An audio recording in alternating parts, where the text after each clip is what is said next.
मपुंग फाहन पीनबगीदमक्ता लांबीरिबा special invited Singh ओजा Singh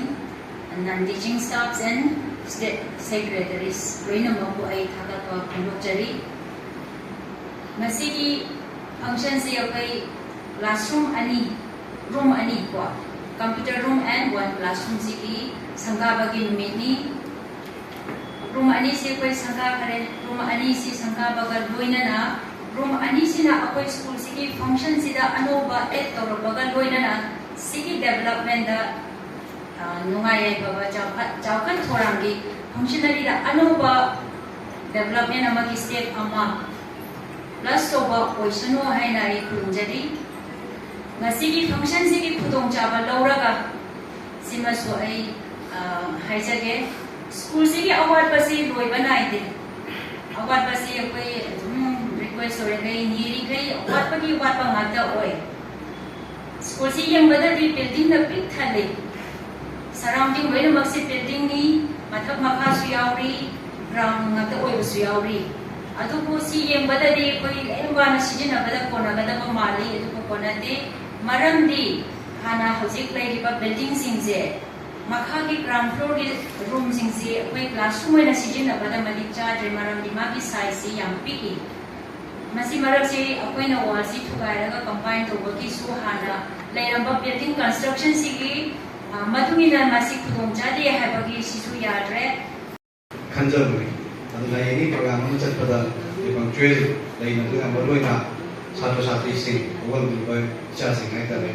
macam gimelu kan mencat pasal berkali kali lima tim tentangin tentang bahwa proses sedih kali dan apa mau kudim macam kesana na cuil kali belum na lagi kali adu macam saya hobi utar kali nang mau na lagi kamu bisa kerja macam macam sedih yang betul itu na masina lagi tangga mani yang kami lalu kami satu sing na baru ina macam ni belum nak sepi wah lagi hal request yang itu jadi dengan si mengenai ekonomi Lamlong Higher Secondary School di apa classroom kara biasa mana sangat begitu mesti dah dari selection di itu itu yang kami kait mesti kalau mesti recite BDB juga Lamlong Higher Secondary Principal dan BDB AMW Tarawon amu tadi kait menuju luina na geso honor na Vincent BDB Sirimitri Longsang Ramala Devi Councilor 1 number 23 Ramalasu adaki saya thabi ram tuni sigek maning da mata hoting mama langsin dana angang sin class ko phambang na class ko ya je ko tre ha ki mu ki campaign mala pagi ai thana jarakan da du ramala kan skim dai